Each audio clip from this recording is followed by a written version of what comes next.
All right, YouTube, how you doing? Welcome back to the channel. It is April 3rd. We got a Wednesday and a jam-packed MLB slate to dive into in today's video. Like we always do, we're going to go through each and every one of these games. I'll give you my lean on the side. I'll give you my lean on the total. We'll talk about any player props that jump off the page to us as well. But as always, keep an eye on the pinned comment for all of my final plays, so I'm actually rolling with myself. In terms of last night, slightly profitable night. We go 2-2-1 because the Mets game got postponed. The reason being, we hit profit was because Yandy Diaz, our loss was a quarter unit loss. We hit a full unit play, our first full unit of the MLB season on Sal Frelick under 1.5 bases. That was a plus EV play that we found, minus 140 on Fanatics. It was like minus 180 on a bunch of other books. So good spot for us there. And then a half unit win on the money line. So again, a 2-2-1 night. Doesn't look all that good record wise, but we definitely managed our units pretty well to come out in the light green. Am I pleased with, a 2-2-1? Not necessarily, because if we just mismanaged our units, we'd be slightly down. But I guess you could say, luckily we did not do that. So we'll take that after, I believe, a man night a couple nights ago. And in terms of our daily dinger, man, we got to give a shout out to Mookie Betts here and give a shout out to Lewis for calling it the daily dinger from Mookie Betts. Mookie is absolutely going off right now. That guy Shohei Ohtani, he's not doing too much from a home run perspective, but Mookie's picking up the slack here. If you guys don't know what the daily dinger is, it's just a way to get a potential shout out in the next video, and we involve everyone because I like involving the community versus just me and the camera talking at you. You know what I mean? So use hashtag daily dinger in the comments. I'm picking one person that calls a home run correctly and giving you a shout out in the next video. Again, shout out to Luis or Lewis. I don't want to, I want to pronounce both of them, so at least we have a 50-50 chance of one of those being right.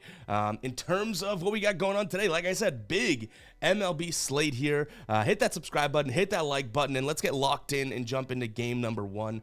Baltimore taking on Kansas City. On the bump for Baltimore, we have Corbin Burns. Starting for Kansas City is Cole Ragans. Yesterday's game, I guess a little shocking to me. Kansas City wins 4-1. We almost pulled the trigger on Baltimore team total over 4.5 again, like I said in yesterday's video. Luckily, we didn't. We left it as a lean because they score one run, and Alec Marsh goes 7 innings, so good for him. But today, we do have a Corbin Burns on the mound for Baltimore that in his last 3 starts here against, now we're dating back a few years, but against Kansas City, 0 earned runs, 2 earned runs, 0 earned runs. He struck out 9 guys in this spot. So I do think that this could be a good look for Baltimore. He had a really good opening day outing as well, as Baltimore beats the Angels 11-3. He went 6 innings, 1 hit, 1 run, 11 strikeouts, and that 1 run was just a bad pitch. It was a home run. So I do think that Corbin Burns allows the Orioles to bounce back in the spot. It's a matter of if we can swallow the minus 164 juice. That's very, very expensive for what we're looking at here. I also have a total of under 7.5 predicted in this game. There's going to be some pretty bad weather.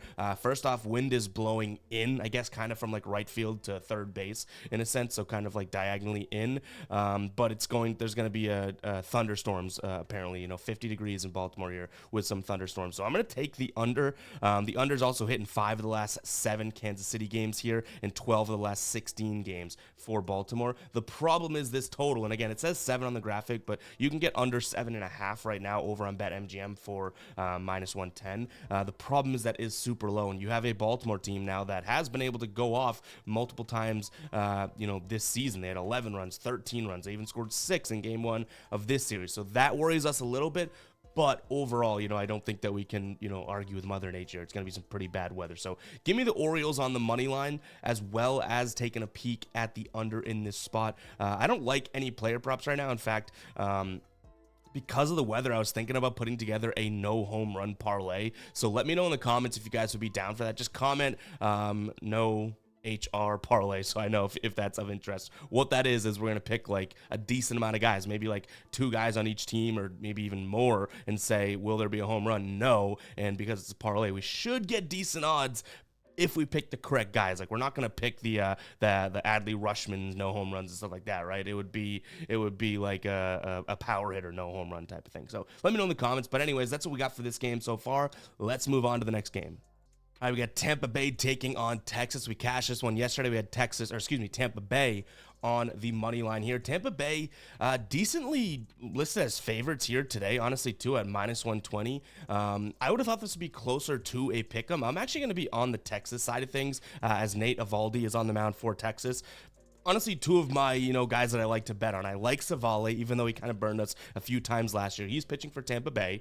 I obviously like betting on him with Tampa Bay more than I did with the Sox. And Nathan Eovaldi, who literally may be my favorite pitcher in the league, as a nostalgic Red Sox fan, I guess. But, Eovaldi has looked pretty good in years past, at least his most recent starts against Tampa Bay. 6 innings pitched is the second most recent. 2 hits, 0 earned runs. And then in the playoffs, I believe last year, right?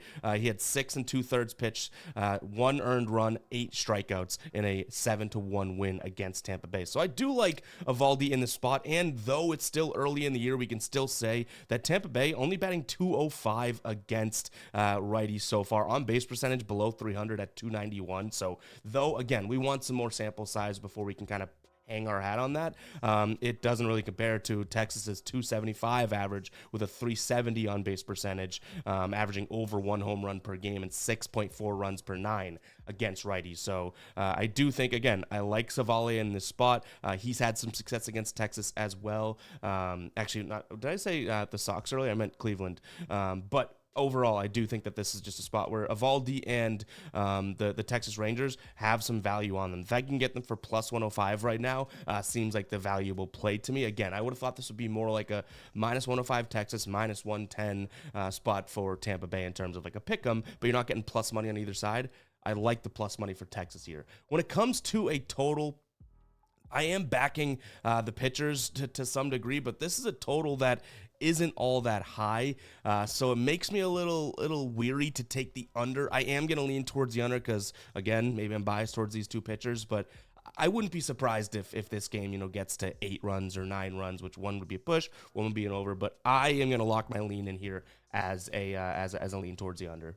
Like, even if the game goes like it did yesterday, right, where Tampa Bay scored a decent amount of runs, it was 5-2, that still stays under. Maybe we do see sort of a lopsided game here. And if you date back to these two teams playing, obviously going to have the series, the games last year and everything like that, but 5-2, 9-3, 7-1, 4-0, 5-1. Like, they've all been one-sided affairs regardless of who's winning.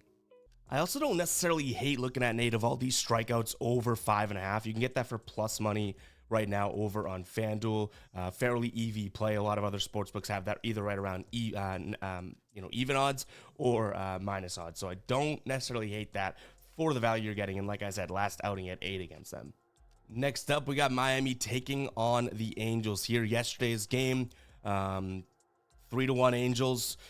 Game before that, 7-4 Angels. This Miami team kind of in shambles right now. And I think I should be. You guys would probably agree with me. I should be kind of sick and tired of being like, Miami's not going to, start the year 0-7. So screw it. We're looking at the Angels today for even odds. I like the pitching matchup as well, even though I don't love Patrick Sandoval. I can't buy into AJ Puck after his opening day performance, right? His first start. 2 innings pitched, 3 hits, 4 earned runs, 6 walks, only 1 strikeout against Pittsburgh.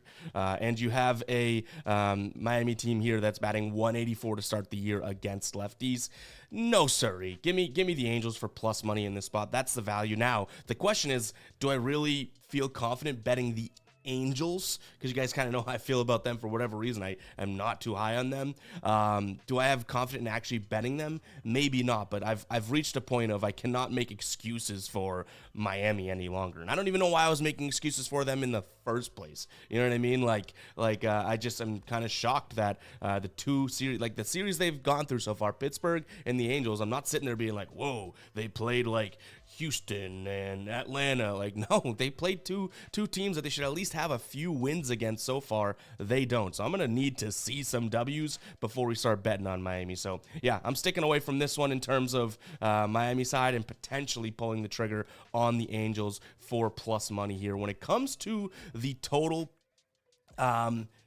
I don't think that I've seen enough that I'm loving here. Now, whether or not the roof's going to be open or not, we do have winds blowing out to left field, so maybe we look at an over just because of what we could see. But we really haven't seen Miami contribute, too much offensively in a sense in this series. 4 runs and then 1 run. So I'll probably stick away from the total overall. From a player prop perspective, a spot that I don't mind taking a peek at is going to be Anthony Rendon under 1.5 total bases here in this spot. You can get that for minus 160 odds, so I understand it's a little juicy here, but he's going up against a left-handed pitcher. Using last year's stats as an example, his average 245 against lefties, extra base hit percentage around 30%. The ISO is 113. He definitely does bat fastballs better than he does anything else, and Puck should throw a lot of fastballs, but nonetheless, I do think asking for 2 bases from him could be a decent amount, but again, pretty heavily juiced, so maybe we don't end up pulling the trigger on that, ultimately. But if we're talking pull the trigger, there is a free square over on Sleeper right now. 4 new users, Zach Wheeler's strikeout line down to 0.5. If you're not pulling the trigger on that, you're an absolute psycho. Go check it out, guys. I'll have a link for Sleeper in the pinned comment. You get this Zach Wheeler square as well as your first deposit completely matched. I think it's up to $500 now, which is absurd. Like if you throw in $500, they'll match it. You'll have an account playable balance of $1,000. Crazy. But you can go cheapo deluxe, right? Everyone's different. You could throw $25 in, they'll match it. You'll have a $50 account balance. Sleeper's really cool. What you do is you can combine 2 or more player props into a slip. The more you get right, the more you get paid out, obviously. And what I like about them is all of their plays have their own payout multiplier. They don't just follow a fixed payout structure like a lot of apps out there. So it makes them super unique. And they just introduced alternate lines. So go check out Sleeper, guys. If it's available in your state and you're not on Sleeper, time to wake up. Go check it out. I love this app. You see me posting Sleeper slips all the time. In fact, we'll probably post one today. I think we got that scheduled. So yeah, go check it out, guys. That link's going to be in the pinned comment. Basketball, NBA, MLB and baseball. They got everything. So go ahead and check out Sleeper. I think they have a free square for NBA if you're a new user today as well. So probably talk about that in the NBA video. Go check it out. That link is in the pinned comment. Check out Sleeper. Let's jump back into this slate. All right, Milwaukee taking on Minnesota here. Pitching for Milwaukee today is going to be Joe Ross going up against Chris Paddock. I don't really like either pitcher here in terms of who has an advantage, who doesn't. And we haven't seen either in a while, so I don't think I'm going to really dive into pitching here. I will look at batting in terms of who has an edge, and just to start the year, I do think Milwaukee's offense has a little bit of an edge here. Both pitchers are righties. So far this year, Milwaukee batting against righties, we're looking at a 293 average with a 374 on-base percentage. Righties for the Twins have been a problem. 160 average, just 3 hits a game, 1.7 runs per 9 with a 262 on-base percentage. Their bullpen, I would say, has been superior to Milwaukee so far, but Milwaukee's hasn't been bad. It's just been that the Twins bullpen has been really good. So I'm going to stick to my gut here and look at Milwaukee on the money line. They're a slight underdog as well. I know they're negative odds at minus 106, but Minnesota's minus 110 right now. So, in terms of that, I think we've now taken like 3 straight underdogs, if I'm not mistaken. But yeah, give me Milwaukee. They won yesterday in a close battle, obviously. So these are 2 teams that are fairly even matched. I'm looking at this saying, all right, you know what?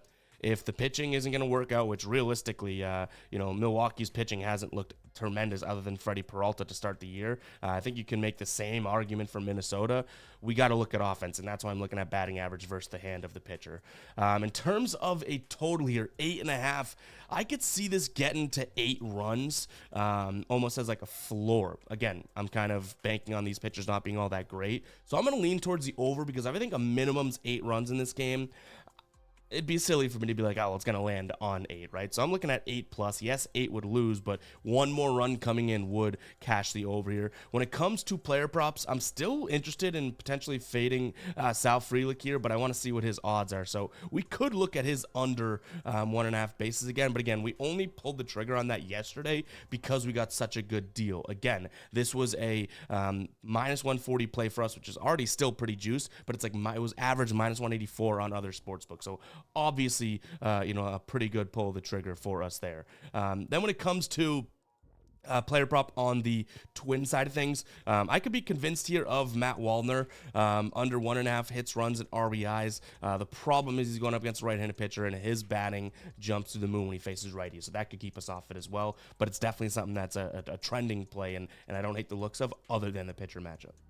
All right, we don't have any odds or total or anything in this game because we're still waiting on a White Sox pitcher. That's not going to matter for me. Spencer Strider's going for the Atlanta Braves here, so it really doesn't matter. I'm going to lean towards the Braves. In terms of, again, like it's probably going to be minus $1 million, so we're probably not going to be able to pull the trigger on it. But what I will say is that if we can get the Braves, over 4.5 or over even 5.5 for some decent value for a team total, I don't hate that. This is obviously, I don't have to break this news to you that this is a high-powered offense, and the fact that they're coming off of a loss yesterday, like, just screams bounce-back spot for me today. So, yeah, I'll take a peek at the Braves, but again, they're probably going to be super, super juiced, and no player props because of the fact that we don't even know who's on the side of the White Sox. I really wouldn't consider many White Sox offensive guys when Spencer Strider's on the mound.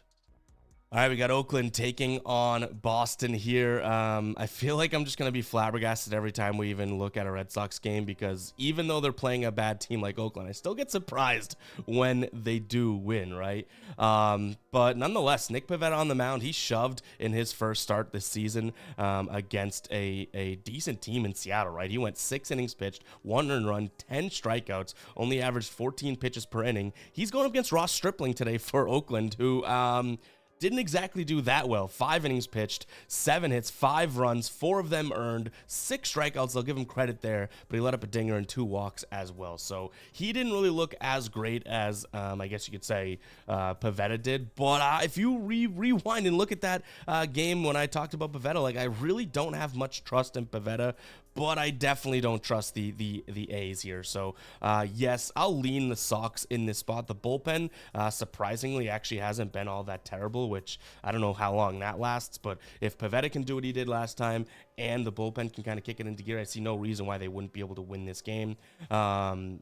So I'll take them. I also don't mind taking the under in this spot either. From a player prop perspective, I know I just kind of gave him some credit here, but I do think Pivetta's line of 3.5 hits is a little bit too low. Is this a team that we'd like to bet against? No. Last year, the Oakland A's were literally the worst team when it comes to average and K percentage against right-handed pitchers. So, yeah, I don't love this spot, but I do think Pivetta comes back down to earth a little bit here. And honestly, you kind of have a decent, value spot here. Minus 150 on Caesars, super juiced, but minus 175 on BetMGM, minus 175 on FanDuel, minus 170 on DraftKings. You do have like a 20-cent value there, and I think you can get this on Prize Picks too, which, if this is that juiced around sportsbooks, definitely a good Prize Picks slip as well, or Prize Picks play for a slip as well. All right, Arizona taking on the Yankees. And guys, I think that we just like a lot of underdogs today, which is never a bad thing in baseball. It's probably, out of the 4 major sports, the best sport to take underdogs in. Because I like Arizona here today on the mound for Arizona. It's not like I'm necessarily thrilled with Merrill Kelly, but he's looked pretty good. His first start, 6 2/3, 3 hits, 1 earned run, 8 strikeouts. And again, that one, I love seeing, and not that I should love it, but I love seeing the 1 earned run be a solo home run. Like, that tells me that this guy made a 1 little slip up, 1 bad pitch, see you later. You know what I mean? Like, it wasn't like he let a crap load of guys on base or anything like that. In fact, he only threw 11 pitches per inning, so he looked good. That being said, kind of to tear him down after I build him up. That was against Colorado, okay? On the mound for the Yankees is going to be Carlos Rodon, which, yeah, they won 7-1 last time he played against Houston, but he only pitched 4 1/3, 5 hits, 1 earned run, 4 strikeouts, 3 walks. Like, guys were getting on base against him, okay? Houston just could not kind of pull it together. So I'm not going to give Rodon credit here, and he's going up against a Diamondbacks team here now. Data skewed. Yes, they had a series against Colorado, but to start the year, 10.3 runs per 9 versus lefties, 370 average, nearly 450 on base percentage. Give me Arizona in this spot here. When it comes to the bullpen, that could be a little bit of a concern because I do think the Yankees have a slight edge, but it is a slight edge, so nothing ultimately like too crazy that I'm going to be shaking in my boots about pulling the trigger on. I also don't hate taking a peek at the over here because I do think Arizona kind of gets to scoring some runs as well. Now, I have a couple player props that I I like. Fading Carlos Rodon, I'm going to take his under 5.5 strikeouts. To start the year, he had 4 strikeouts. He only pitched 4 and a third, so that could be tough. But he is a fastball pitcher. 60.5% of his pitches are going to be fastball. It's tough. It's tough against a lineup like the Diamondbacks, where more than half of these guys do go out there and face fastballs fairly well. And if you look at him versus the Arizona Diamondbacks in his career here, his strikeouts per 9 is usually, or last year I should say, 8.95 strikeouts per 9, right? It drops to 5.6 when he goes up against Arizona. So, not that there's all this much of a sample size to look at here, right? Like, I'm not trying to blow smoke up your but he definitely doesn't strike too many guys out against them. Now, he did have one big, and I want to say it was like 3 years ago, one massive game when he was with I want to say San Francisco. But this is just a different spot for him. He had 4 strikeouts last time he pitched as a Yankee against them. Another player prop I'm considering is going to be Christian Walker for plus 130 odds right now, over 1.5 total bases. That plus 130 is an EV play. Most sportsbooks have this right around the plus 110 mark. He had 5 total bases last game, which was yesterday. 5 total bases because he did go deep. Maybe he has things cooking here and gets it going against Rodon. So kind of, if we're wrong about this Rodon spot, I think that we're probably chalked here altogether, because everything kind of centers around fading him. Walker, since 2018, 14 plate appearances against him, 273 average, 360 on base percentage, 550 slugging, 6 total bases, 1 extra base hit. Don't hate it. All right, got the Phils taking on the Reds here in terms of yesterday's game, and we didn't even make it a final play, but so many people in the comments were like, "Why are you gonna? No, you got to take the Reds in this spot. Why are you fading Ashcraft? Why are you fading the Reds?" And I'm like, I tell you why, but 2, it was a 9-4 game. Like, what were you guys smoking in the comments? That's why you don't necessarily want to chirp meanly before the game. Like, if you want to give me your take, I'm doing that on a daily basis. I understand that. But being like, you're an idiot if you fade the Reds today. Am I? 9-4 game yesterday. So, we silenced some people yesterday, and it wasn't even a final play, which it was. But today, Zach Wheeler's on the mound for the Phillies, going up against Frankie Montas, who I don't think he looked terrible in his start against Washington. He didn't really have to do too much because their offense just kind of, went crazy. This is a tough spot because I do think the value's on the Reds today at plus 160. But Zach Wheeler, I still believe, is one of the more underrated guys in the league. So this is a tough one for me. I think that if you're looking for a flyer, the Reds do have a chance to win. But if you do want like a lock, I think the Phillies probably win this game. Like, if you want to take that 1 in 3 chance type of a thing on the Reds to get some plus money, and you understand that it's a 1 in 3 chance, I don't hate that move. But if you do want to build your bankroll and have a small win, I think the Phillies are probably your play. But again, think about how weird that is. Like, I'm kind of telling you both sides here, right? 7.5 is the total right now. Unfortunately, I have like a similar take for the total. Like, I could see both arguments being made. Wheeler goes off, okay, then that's going to be a tough time for Cincinnati. But if we see any sort of a game like yesterday where Cincinnati's floor is going to be 4, how can you not take the over, right? So I'm probably, personally, if I were to bet it, I don't think I will. If I were to bet it, I'd be on the over. And speaking of overs, I don't think that we can fade this dude right now. Ellie De La Cruz, over 0.5 bases. The value's there at minus 135. He bats right-handed pitchers, bats left-handed pitchers fairly well. Not as well as he does righties. Zach Wheeler coming from the left side. But again, this is a guy that has just done this in a million straight games here, actually 10 straight to be exact. And obviously has not missed to start the season yet. So I can't fade him at the moment here overall. So I do think that, from a perspective of I think I have he bats lefties really well. Zach Wheeler's a righty, but we still like that spot for him. I feel like I had that flipped. Maybe I said it right. I don't know. It's early. So give me Ellie De La Cruz over 0.5 bases.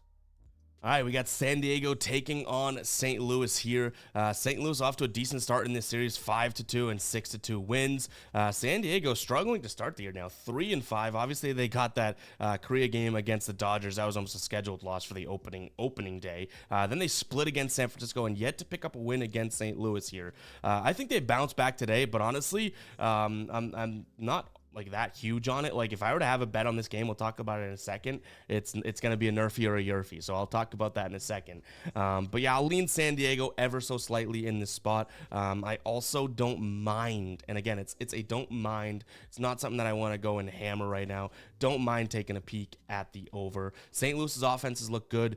If we just see San Diego kind of show up to the party, which going up against Zach Thompson today, they should be able to do. I do think that we see a decent amount of runs. Now, my favorite play in this game is actually going to be a yerfy. Yes, there will be a run scored in the first inning. So I want to know in the comments if you're riding with the yerfy. Let me know. But in terms of the pitchers we got going here, we have Musgrove, who the yerfy has cashed in 6 straight starts for him. You flash it over to Zach Thompson on the St. Louis side of things, and 4 of his last 5 starts have cashed, including his start this season, obviously, and same thing for Musgrove as well, right? Musgrove pitched against the Dodgers in that, early game, sort of regular season, but it wasn't opening day yet. The Korea game, as well as 329 against San Francisco, both of those cashed. I think he let up I don't remember, maybe 5 or something, or 1, at least let up 1. I know that was a huge scoring first inning. Now I'm kind of blanking on it. Was it the Dodgers or San Diego? But yeah, I like the spot for it. Give me the yerfy. The odds right now are even money as well, which is crazy. FanDuel plus 100. DraftKings offering this at minus 125. So some serious value to hammer that yerfy over on FanDuel. That's probably going to be a final play, so you could book that. And I want you guys to let me know in the comments if you're riding with it. Just say yerfy, which is YRFI, yes runs first inning. Let me know in the comments. That's how you let me know if you're riding with it, because I like the spot. So we don't do nerfies and yerfies as much as a lot of other people. I do like them. They're an electric bet. Strikeout bets are still what I think is the most electric, which is weird, but I'm rolling with the yerfy today. All right, we got Seattle taking on Cleveland.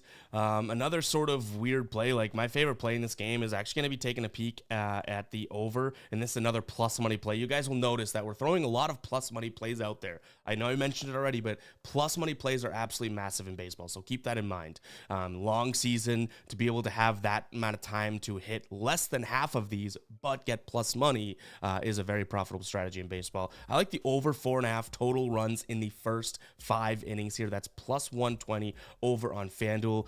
The value is there as well. DraftKings and BetMGM at plus 105, so still plus money, but FanDuel at plus 120.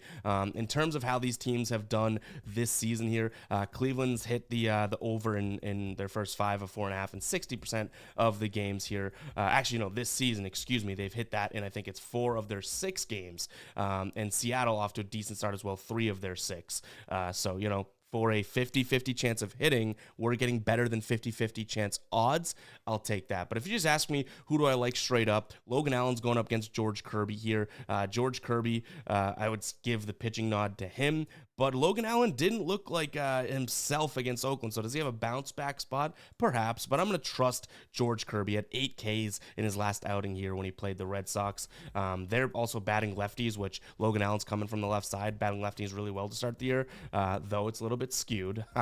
18 runs per 9 against lefties, 300 batting average, a 365 on base percentage, but we know that we want some more data to roll in. In terms of a total here in this spot, I think it's a slight overlean to me, for me, in terms of how we're looking at for weather too. There is wind blowing straight out to center field, retractable stadium there in Seattle, so if there rain or if it gets crazy, like maybe they make it ideal conditions, but regardless, if it's indoors or anything like that, I like it. If they let the wind kind of gust, then we could see a couple dingers here, which is, again, I like the over in the game.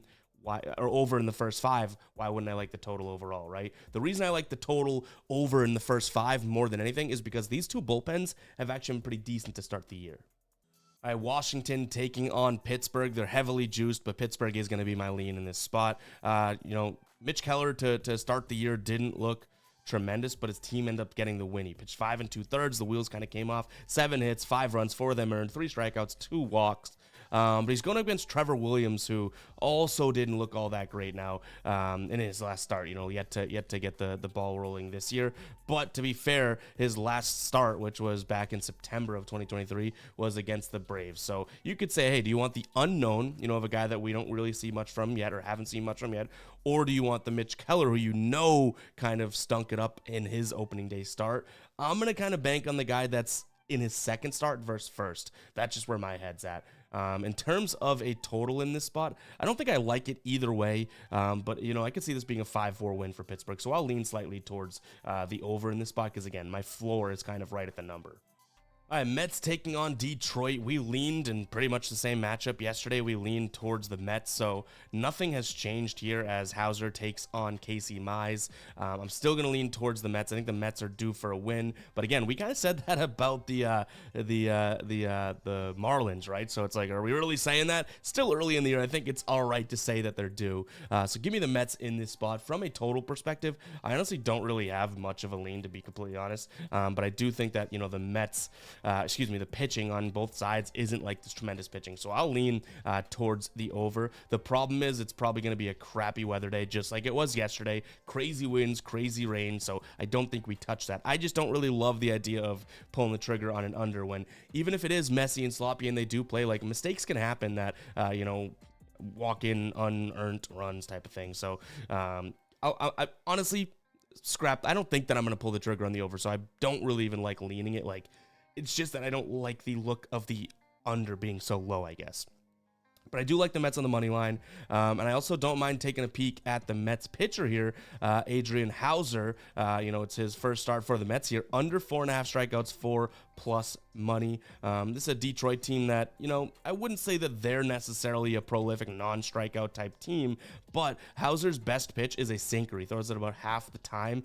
Everyone in the Detroit lineup right now, from a pitching perspective, from a pitching, pitch against perspective, you filter to sinker, all of their K percentages drop. So it's not really a strikeout pitch for him. His next pitch is a fastball, another spot in which this Mets lineup does not strike out all that much against fastballs. So yeah, for him to get this Detroit team strikeout against fastballs. So for Hauser pitching for the Mets, I feel like I interchanged Mets and Tigers multiple times there, but for the Tigers to strike out 5 times, it probably would need Hauser to go 6 innings or so, which he's more like a 5 innings pitch type of guy. So yeah, I like the under. Again, it's plus money play. Like, we're all over the underdog stay. It's underdog Wednesday, I guess.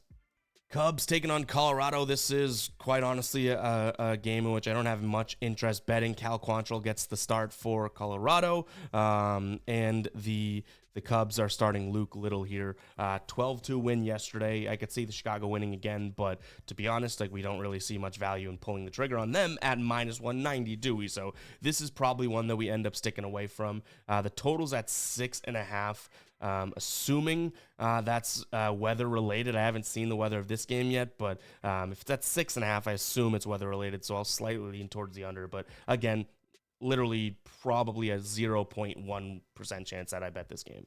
All right, Houston taking on Toronto. We did see a decent game yesterday. We had a same game parlay that did not come through. Valdez actually looked okay, and I even called that, which sucks because I kind of bet on him to have a few walks. But nonetheless, we did kind of expect Houston to win that game. Today, I don't see much value in taking Houston again. -140 is just a little bit too much juice to pay. So I guess for all intents and purposes here, I'd lean towards Toronto in this spot. I also don't mind taking a peek at the over, but it does kind of counter a play that I do like in the first inning, which would be no runs in the first inning of Nerfy. That's more or less taking a peek at Toronto starting pitcher here, Bassett.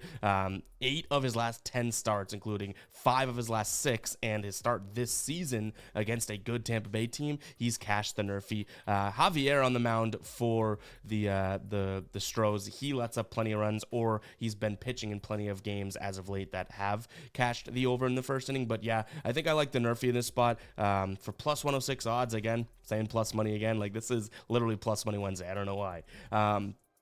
Am I as big on this one as I am on St. Louis and San Diego? Maybe not, but I'll be honest. I think this one could be a final play as well. But it's kind of a concern because it's like, yeah, no runs in the first inning, but I like the long game total. The total game total, that's kind of weird. But you look at both these bullpens, so far in the year, 4.26 ERA for the Blue Jays bullpen with a 1.21 whip. And then Houston's like stinking it up, 7.88 ERA with an over 2 whip. Yeah, not all that great, you know what I mean? So I do think that we have a little bit of some value in, the starters getting out there doing their job to some degree. And then all of a sudden the bullpens are kind of like, yeah, now let's let some late runs come in. So that's kind of where we stand here. All right, Dodgers taking on the, why do I always want to say 49ers? I say that in every video because I'm about to say it. If you could see this brain, I'm literally about to say it. But in terms of what we're looking at here, I'm taking a peek at the Dodgers, probably in some sort of a parlay, I would assume. I don't necessarily think that this is a single bet type of a spot, but Glasnow's on the mound going up against, who's he pitching against here? I just had it up. Kyle Harrison. My favorite play in this game is probably going to be taking a peek at under and Glasnow strikeouts. So with his now 2 games for the Dodgers, he's pitched 5 innings and 6 innings, but really hasn't struck out many guys. He had 3 strikeouts and 5 strikeouts in this spot. This is a fastball pitcher. He's going to move to the sinker, but similar to what we talked about with Hauser, like he's going to throw a lot of fastballs. This is not a San Francisco team that's going to strike out against a lot of fastballs. So yeah, I don't necessarily mind this spot for him whatsoever. Now, in terms of being able to pull the trigger on that, you're still betting on one of the better pitchers in the league, right? But for the value, I do think that there is a chance that we could pull the trigger on this one here. So keep an eye on the pin comp to see what we roll with, guys. In terms of a total, I didn't mention that mainly because I don't really love much in it, but I'll lean towards the over. I think that the Dodgers come to play offensively here in this spot, just like they kind of have so far this year. But guys, it's going to wrap for today's show. Hope you guys do enjoy. If you did, you know what to do. Hit that damn like button. Subscribe to the channel if you are new. We got plenty coming. About to record the NBA show too. Like, we are grinding right now. I know it's like overkill. I talk about it all the time, but I say it with a smile on my face. Like, you guys are giving me a reason to grind, and I absolutely love it. Getting up early, staying up late. Like, are we going to burn out? I hope not, because I love doing this, but it's a lot of work. And so if you hit that like button and you subscribe, it shows that it all is worth it. So without further ado, let's close up shop and get to the NBA. Catch you guys in the next one. All right, peace out.